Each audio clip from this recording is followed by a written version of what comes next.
Mr. Ayali. Hi, sir. Hindi po. John, punta po sa GMA7 po. Yeah, I know. I know this is all set up, so don't worry. Desperado na ang gobyernong nakangiwi ang panga. Pinapatahimik na ang lahat ng mga DDS ng mga matatapang nagkikritisize sa gobyernong walang haba sa paglilimas sa kaban ng bayan. At masyadong iyakin tong presidenteng ito, anak ng kagwang na to. Manong Jason sa pinakulong ni Bongbong Marcos dahil di umano sa kasong unlawful publication. Pero abogado ni Manong Jason sa nakitaan ng butas ang warrant of arrest na sinerve sa kanya kagabi, palpak lagapak. Kay Eric, damay rin po. Meron din po siyang warrant of arrest. Kaso nga lang, palos si kay Eric. Hindi nahanap. Matindi rin po ang estratehiya na ginawa ng NBI, ng gobyernong Marcos. Kasi nga ngayong holiday ngayon, walang opisina. So walang panahon makapagpiyansa itong si Manong Jason sa at ka Eric kung nahuli si ka Eric. Kaya ang mangyayari, ma-detain talaga si Manong Jason sa dyan sa NBI. So makakatulog yung matanda. Senior citizen na rin po ito Pero sabi naman ni Attorney Mark Tolentino, gawin po nila ang lahat ng paraan para makalabas si Manong Jason sa. Grabe ng panggigipit, bongit ha! Masyadong iyakin nga. Magandang tanghali po sa ating lahat. Palike po muna, pa-share, pa-subscribe, at pakipindot po ang inyong mga notification bell para lagi po kayong updated sa ating mga video. At Bistak Historiador, pangalawang YouTube channel po natin. Pa-subscribe din po. Ito po ay maliwanag na panggigipit. Pangkikitil sa freedom of expression at freedom of speech. Wala po silang ganun Bawal po talaga kayo magsalita. Pag mag-criticize kayo sa gobyerno, kakasuhan kayo, papahuli ka at ipapakulong ka.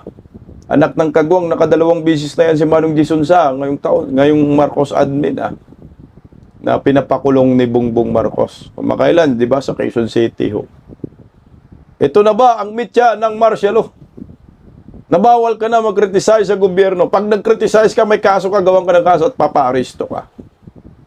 Ito na nga ang simula rin ng galit ng maraming Pilipino pag kinitil po ang ating malayang pamamahayag. Freedom of speech. Freedom of expression. Narito po yung kaganapang ito, mga kabisdak. Ayan.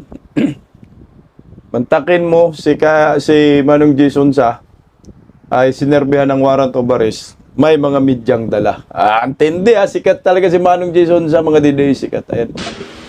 So, unlawful use of means of publication and unlawful utterances as amended by RA 10591 in relation to Section 6 of RA 1175. Ayan. Mga media talaga. Kompleto mga bayarang media. Ang tindi. Ba't may video pa? Diba? Ang tanong ng narinig nyo sa audio, ba't may media pa po? Yun na nga. Bakit may media? Anong purpose? Ako nakikita ko po bakit may media. Para po manakot sa lahat ng mga nagkikriticize. Kagaya sa atin mga political vloggers. Gusto nilang ipaalam agad sa lahat ng mga kritiko ni Bongbong Marcos na ito mangyayari sa inyo. Pag panay kayo batikos, panay kayo mali-malita, ito yung mangyayari sa inyo. Kung ano ang nangyayari kay Jason sa mangyayari rin po sa inyo. Putangin ng pananakot, sobra-sobra. Gagawa namin kayo ng kaso. Ito yung mensahe dyan. Ang tanong, matatakot kaya ang mga DDS? O lalo kayong birahin ng birahin sa social media? Lalo na po, itong pag-aresto kay Manong Jason sa ay malinaw na panggigipit. Ba't nyo isinerve ang warrant na yan? Agad. Alam nyo naman, holiday. Walang pasok. Ano ang purpose? Para masira lang si Manong Jason sa para makatulog si Manong Jason sa dyan sa detention center. Tuloy natin. Hmm.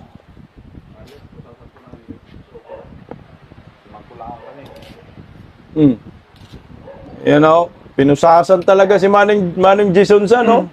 Oh, Mr. Rayali. Hi, sir. Hindi po. John, punta po sa GMA7 po. Yeah, I know. I know this is all set up, so don't worry. Mhm. All set up, sabi ni Manong Jason sa. May iban siguro, sir. Did you expect this to happen? No, I was ready to post my bill kanina. Opo. Kaya lang, wala pang warrant kanina eh. Okay. That's why I'm surprised they have a warrant tonight. Uh-huh. The judge was not supposed to be in the office kanina. Okay po. And it was supposed to be a bailable, no, hindi siya, nakalagay dito, non-bailable. Eh, we know the process naman eh. Oo. Ano masasabi niyo din, sir? No, we will go through the process, no problem. Ingat, sir. Ingat, sir. Grabe yun. Ingat, sir. Ang tindi ni Matubag, ah. Ang nakalagay non-billable. Cyber libel ba? Kaso niya. Putangin na, may bill yan. Alam mo yung isinerve na warrant, ang nakalagay dun, unlawful publication. Mababang kaso yan. Pwede nga hindi maglabas ng warrant of arrest ng yung unlawful publication. Parang illegal na pagpalabas mo ng balita. Hindi dapat yung magano sa'yo dyan, magkaso at irereklamo ka, kakastiguhin ka. Hindi yung NBI. Kasi hindi pwedeng labasan ka ng warrant dyan eh, kasi unlawful publication, pagkakamali lang na illegal na pag-publish. Talagang cyber libel dapat yun. Eh yung warrant ka, unlawful publication, wala pang bill, anak ng kagwang. Oh ito, nagsalita itong hinayupak na Matubag. Yabang niya dyan eh. Yung Matubag.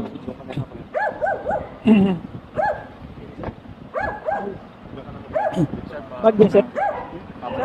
Sir. Yan si Matubag. Ngayon po, na-aresto na po natin itong si Jason sa na-issue po kanina ng warrant ng RTC ng Pasay kaninang hapon at agad po nating pinakilos ang OTCD, ang TRD at ang CCD po natin is a joint operation at nahuli nga po siya rito sa Project 8 Quezon City at sa kasalukuyan po ay pinoprocess po ngayon ng NBI po. Ito po ikaugnay sa kaso niya ng paglabag ng cyber law natin na may kinalaman po sa pagpapakalat ng maling balita sa ating pong Pangulo at paglalabas po ng iba't ibang peke na balita. Kaya naman po, ito isang babala na rin po natin doon sa mga tao na papakalat ng maling balita na kami po sa NBI habulin po namin ito. At ito nga pong kaso niyang to, in-no-bail po ito. So ito po ipoprocess. At dadali po natin sa korte kung sino nag-issue ng kanya pong warrant of arrest. At nagpapasalamat po ako sa aking mga kasama sa NBI sa mabilis na pagkilos sa pag-aaresto po ni Mr. Jason Sa. Tangina no, ang alam ni Matubag ay cyber libel, cybercrime yung nakalagay sa warrant, hindi unlawful publication. Non-billable daw. Anak ng kamote oh. Alam mo Matubag, ito yung pinakabubong NBI. Alam mo yan, billable yan. Yung cyber libel. Pero ngayon pinapalabas niyo yung non-billable. Anong gusto niyo mangyari? Talagang hindi niyo palabasin itong si Manu Jason Sa. Narinig niyo yung yung mensahe niya ay yung mga nagpapakalat daw ng maling balita, nag-iingat daw. So, didiis lang kaya ninyong ipakulong. No, kami ang tinatakot ninyo. Pero yung mga kawatan sa gobyerno, hindi nyo kayang ipakulong. Yung malitagang, tahimik kayo doon. Ganito sana kabilis. Excuse me po. Arestuhin din ninyo yung mga malitagang. Mga naglilimas sa kaban ng bayan, yung mga kriminal. Ganun dapat kabilis. Ito, ang bilis ng warrant eh. Hindi, walang ninakaw po ito. Pero yung mga buhaya sa Kongreso hanggang ngayon, walang warrant. Utangin na ang laya ng mga animal. Yung mga durugista, hulihin nyo. Wala kayong nahuling durugista eh. Nahuli ninyo, pulburon, pero walang durugista, mga anak ng kagwang kayo. Mga kriminal, hindi nyo kayang hulihin, no? Pero ito, nagkikritisize sa gobyerno, mangyak-ngyak kayo, papatahimikin natin, iparisto natin. Para takutin natin yung mga DDS. Putang ina, malayong matakot yung mga DDS. Matagal ng takot eh. Kumbaga, naubos na po yung takot. Pumalag po dyan si si Mark Tolentino.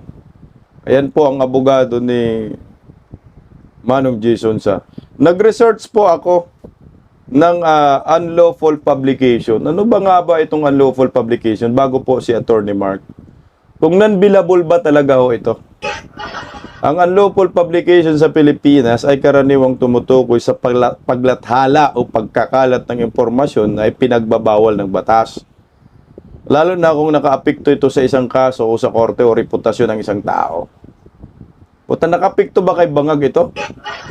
Nahanap lang naman yung medical record. Ano bang nangyari sa Mr. President? Sa ilalim ng Revised Penal Code ng Pilipinas, Article 154, ang unlawful publication ay maaring mangyari kapag naglathala ng official na document o proceedings na walang pahintulot. Meron bang inilathala si Manong Jason sa ng mga dokumento kay Bangag? Wala naman, pure criticism lang naman. Nagpapakalat ng balita o impormasyon o maaaring makasama sa public order o maka-impluwensya sa kaso. Wala namang kaso si BBM. Naglabas ng impormasyon bago pa ito official na ipahayag.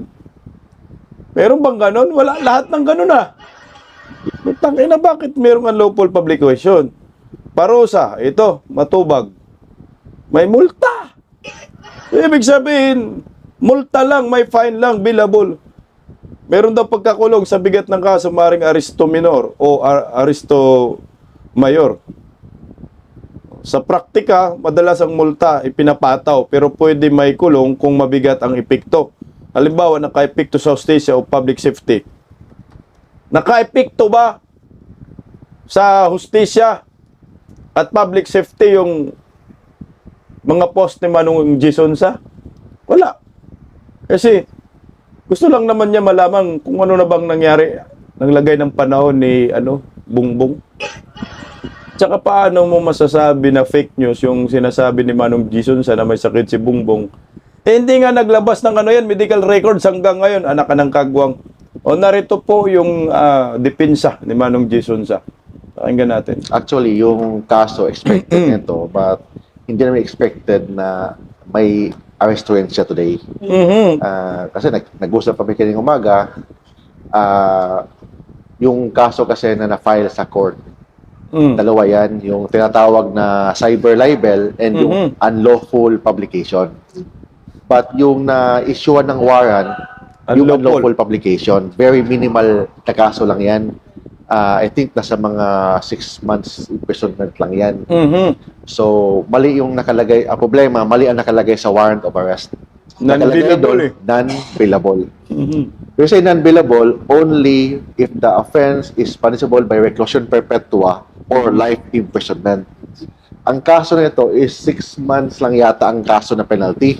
Very minimal offense. The RTC lang jurisdiction kasi in relation to cybercrime. So that's why umakyat siya. Dapat ang kaso nito is MTC lang.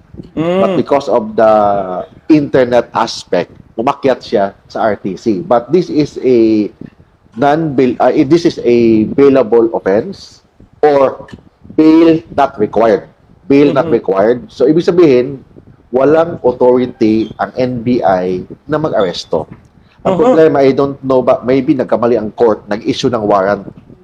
Bakit ang issue ng warrant na the bail is not required in this case? Maybe the cyber libel. But ang cyber libel, wala pang warrant na in-issue. Dalawang kaso kasi yan eh.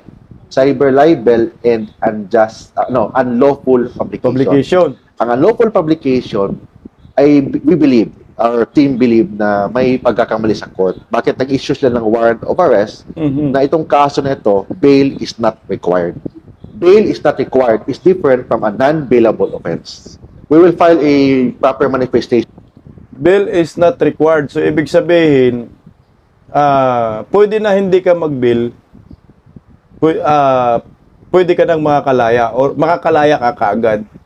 Basta, may contest mo yung mga paratang sa'yo. Kaso sinabi kasi, non-billable. Ibig sabihin, hindi ka makapagpiyansa talaga. Sa bigat ng kaso mo, bawal ka magpiyansa. Mapipreso ka, lifetime imprisonment, anak ng kamote. Yun yata, iba yata pagkaintindi talaga ni Matibag eh. Alam yun? issue sa court na to issue an order informing or requiring the NBI to release immediately our client. On the ground, no, wala silang legal basis to detain. Una, yes, maybe there's a warrant of arrest, but dapat walang warrant of arrest na in-issue ang court. Second, non-bailable is different from not bail required. Sila dapat makasagot ang NBI kasi they were only ordered by the court to arrest.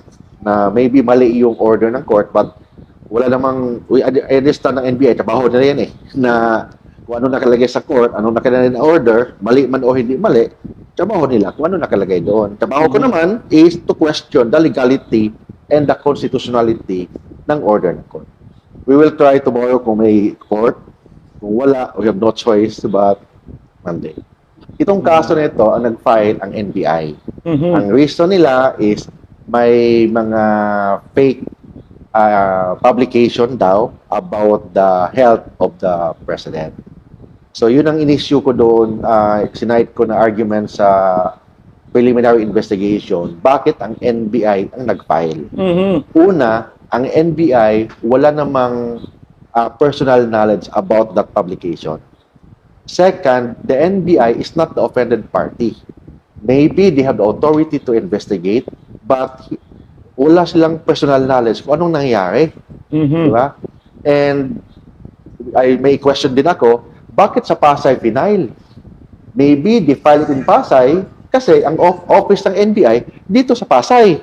Mali din But yun. ang offended party, the allegedly offended party is the President of the Philippines. Saan ba yung opisina ng Presidente? Malacanang. Saan ang Malacanang? Manila. Manila, hindi naman sa Pasay. So, i-question din namin ang jurisdiction ng RTC ng Pasay, bakit dito final? I believe final dito sa Pasay, there's only one ground because the address of the main office of the NBI is in Pasay. Putsang ina, no, walang complainant, tapos may warrant. Walang complainant, tapos may kaso. Ang NBI pala, sila lang yung mag-iimbestiga. So pag nag-iimbestiga ka, dapat meron ka pa rin complainant. So yung complaint, sa aking pagkakaintindi kay kay Mark Tolentino, dapat yung complainant ay siya yung magsampa ng kaso. Ang lumalabas NBI, ang gumagalaw mag-isa. So hindi alam ni Bongbong ito. Walang perma na nag-complaint itong si Bangag. Bakit pa kasi pinapalaki natin yung issue? Maglabas na nga ho kayo ng medical bulletin at saka magpa-hair follicle test. Ito, masyado kayong pinapalaki ninyo ang issue eh. Talagang aresto, dalating sa kulong. Anak ng kaguwang eh. Ang simple lang naman ang ribat niyan eh. Maglabas ka ng medical bulletin para yung mga nagkikriticize sa inyo, nang nasabi stage 4 cancer ka, colon cancer ay magkahiyaan. Hanggang ngayon, hindi nyo mailabas-labas ha. So ano bang tinatago talaga ni Bongbong Marcos? Malusog ba talaga siya? Nangangayat na nga po sir eh. So talagang ma-detain si Manong Jason sa. Ito pagpatuloy lang po natin yung interview kay Mark Tolentino. Sir, anong update kay Manong J. Sonsa? Nandito kami ngayon sa NBI. So, of course, yung standard operating procedure dito, yung medical siya, yung mga may picture sa NBI. And nandito siya ngayon. Then, after here, sa Pasay, ilipat siya sa NBI Detention Center doon sa sa Muntinlupa. Opo. Considering, sir, yung edad ni Manong J, Isa rin po ba yan sa inyo pong ginigit dyan sa NBI?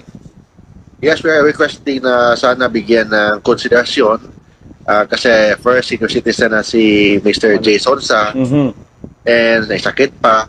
Tapos yung mali yung inisyo ng court na warrant of arrest. Kasi bakit dapat walang warrant dapat inisyo nito? Kasi ang nakalagay sa warrant of arrest, binasa natin, mali, may typo error, nakalagay doon non-bailable or not bailable. Ang problema, ang kaso niya ngayon is unlawful publication. Unlawful publication, ang penalty is only up to 6 months to 6 years. So, ibig sabihin, hindi naman to heinous crime na punishable by reclusion perpetua or higher. So, this is a double offense. In fact, hindi na kailangan ang bail nito. But maybe ang court nagkamali. Ito namang NBI, nabasa nila na may warrant of arrest ang court, at sila na arrestuhin. So, of course, trabaho lang naman nila yan. But we will do all the legal remedies available as soon as possible. Opo. Considering na holiday bukas, Attorney Mark, yung kliyente po ninyo mukhang talagang mananatili muna dyan po sa facility. Magbakasyon muna dito sa hotel ng NBI. Yun talaga ang Grabe, tindi So, ni sabi ano, ko sa NBI Bongbong. na, sige, mag-alaga kayo ng matanda. Opo. At ano nga yung sir, pinag-ugatan ng kaso na ito? At di ba meron tayong tinatawag na freedom of speech. Pasok po ba yon sa depensa ninyo, sir? Ang kaso na, ang base nito, yung allegedly, yung pag-publish ng medical records ng presidente, ni Presidente Bongbong Marcos. So, yun talaga ang punot dulo dyan. But ang issue dito, bakit sa Pasay final? So, based on my research, na-file dito sa Pasay, kasi ang main office ng NBI, Pasay City. But the offended party, the offended party in this case is the President of the Philippines. Hindi naman taga-Pasay si Bongbong Marcos. Kung hindi, yung kanyang opisina sa Malacanang, Manila. So dapat mali na final. But unfortunately, kung tingnan mo yung record ng kaso na ni Jason Sa, wala namang under oath or any statement from the President na nagreklamo siya. Correct. Being the offended party. Attorney Meng, So, walang complainant, inumin talaga, oh. Baka nagpapasikat lang to si Matubag.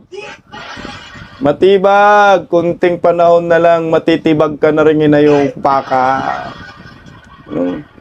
Nagpasikat, walang complainant, mantakin mo, nagkakaso. May warrant of arrest pa. Non-billable pa. Inuman, grabe, ang tindi nito, magic. gabi si Admar po ito. Meron Ay, mo Admar, patakaran gabi. kung pwede or hindi ang paghuli or pagsiserve ng warrant of arrest sa gabi? Ay, yun nga, basta under the rules, ang warrant of arrest can be served at any time of the day or night. Hindi naman ito search warrant na morning lang hanggang hapon. But ang warrant of arrest, it can be served at any time of the day or night. So, dapat nga mag-uwi na ito na batas kasi pwede ito maabuso. But if you read kasi, ang warrant of arrest ni Jason Sa, parang mali talaga. So, bakit mali? First, nakalagay doon, not bailable. So, pag you say not bailable, hindi pwede i-bail. O, nakakadilaw yan, nakita nyo, not bailable. But ang kaso is unlawful publication. It's a very simple case na ang may jurisdiction dapat nito ang MTC lang, naging RTC because there's cybercrime involved. But still, this is a bailable offense. Or kung hindi man bailable, a bail is not required in this case. So, baka nagkamali ang court, then ito namang NBI atat-natat, ang ginagawa ng NBI is sinunod na nila ang order ng court. But we will do our best na ma-release si Jason as soon as possible. Tangina, no, ang hirap no ng kalagayan ng Pilipinas ngayon. Pag mag-criticize ka, NBI yung nagreklamo, NBI din yung mag-aresto. Putang numin talaga, oh. Si Bangag, tahimik lang, ayaw, wala ngang hindi nagsampambuang. Yung mga atakdog lang niya, yung kumakada. Tuloy po Attorney Mark? Opo. Holiday bukas, wala din pong patakaran na pwedeng magpiyansa if ever man na ma-question ito. We will try our best na maghanap ng kung pwede magpiyansa as soon as possible. But because na jurisdiction is ng kaso nito, ang may hawak ng kaso nito is Pasay, sarado ang Pasay City Hall bukas, sarado ang mga courts bukas. So, sa tingin ko, makabail kami or we will request the court to issue an order of the immediate release of Jason sa as soon as possible. So we will do the request to the court Monday as soon as, but kung may available tomorrow or kahit weekend, we will do. Basta lang ma-release ni Jason sa as soon as possible. Opo. Regular po ba or common po ba, attorney, na yung offending party ay hindi yung nag-file ng... Yun nga, first, ang NBI, walang personal knowledge. Hearsay. Lahat ng statement na sinasabi nila, hindi personal knowledge nila. The NBI, they can investigate, but still, dapat may witness, may complainant. In this case, Correct. walang complainant. Complainant. At least man lang, ang offended party, may nag-execute ng affidavit. But walang affidavit na in-issue ang ating presidente. So kasi walang in-issue na affidavit ng ating presidente, so lahat ng mga pinagsasabi ng NBI doon sa piskalya, sa aming preliminary investigation, hearsay. So ibig sabihin hearsay, walang bearing or walang evidentiary value. Opo. Maaari bang malaman kung bakit nandito sa Metro Manila si Manong J? Kasi ang alam natin, nakabase siya doon sa Nasa Davao si Manong J talaga, doon siya nag-base. Pumunta siya dito sa Manila kasi pinaghandaan po namin ang bail po niya with respect sa libel. Kasi ang libel, normally may bail talaga yan. But with respect to this unlawful publication, kasi mababang kaso to, normally, ang gagawin ng court, hindi talaga mag-issue ng warrant of arrest. In fact, bail is not required. Baka that's why na nagkamali at ang court, but that's why na shock kami na tumawag si Sir Jay sa akin na may NBI daw, maraming tao sa bahay nila para arrestuhin siya. Na dapat hindi ito mangyari kasi hindi pa naman nag-issue ang court ng warrant of arrest with respect sa kaso nila libel. Kung may nag-issue man itong unlawful publication na kaso, but dapat walang warrant of arrest na in-issue. Opo. Kailan po daw po na nailabas yung desisyon ng korte na umabot pa ng gabi yung implementation? Kaya hapon lang, mga bago magsarado ang opisina, mga 4 o'clock yata. Nilabas. So, based on my information, habang naghihintay na pala doon ng NBI sa korte na lumabas yung warrant of arrest. So, pina-follow up talaga nila. That's why lumabas ang warrant of arrest. So, talaga, no? Diretso na sila, naresto si Manong J. Opo. Siya lang po ba yung subject ng ganitong may kaso? Dalawa sila si Jason at saka si Eric Celis. But madulas si Eric Celis so hindi nahuli. Opo. Attorney, siguro, mensahe niyo na lang po sa mga supporter ni Manong Jason sa nangyari po sa kanya.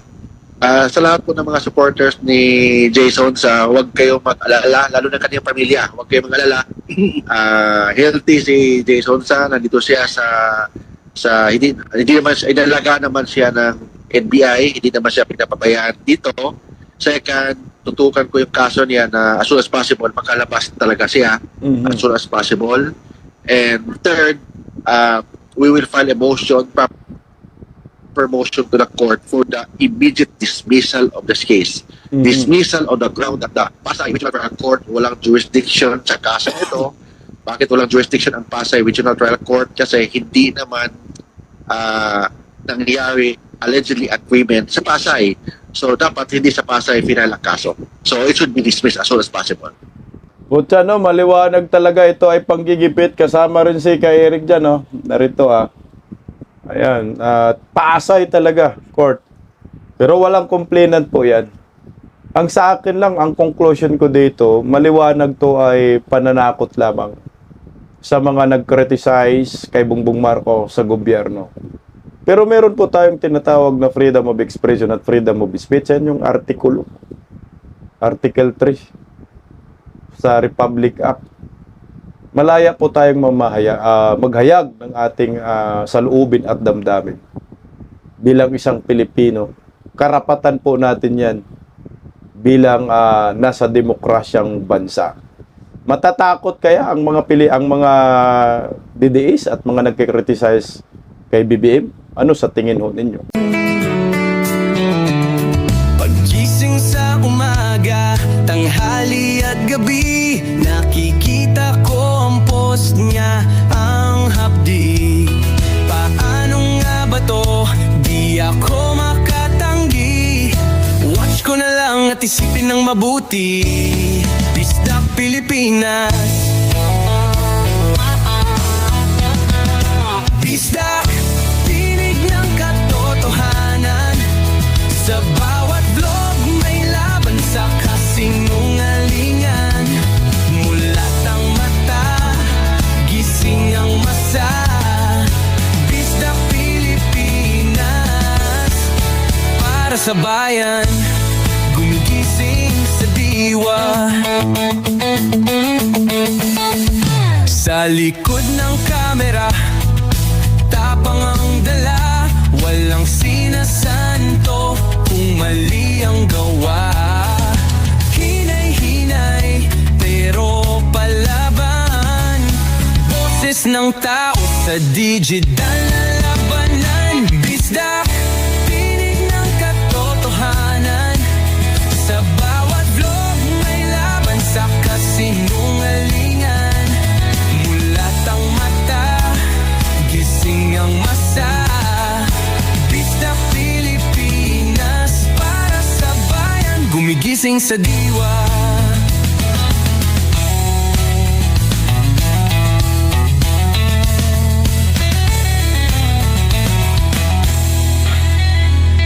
Hindi artista, hindi politiko, pero ang katotohanan, sigaw niya ay buo. Sa YouTube o Facebook man siya makita, may aral ka pa rin, may uwi sa bawat salita. Bisdak, gising sa katotohanan. Di lang kwento, kundi panawagan. Sa bawat Pilipinong naghahanap ng liwanag. Bisdak Pilipinas, kasama sa pagbangon ng bayan. Bisdak Pilipinas, boses ng masa, gising ang diwa. Sa vlog mo, may pag-asa.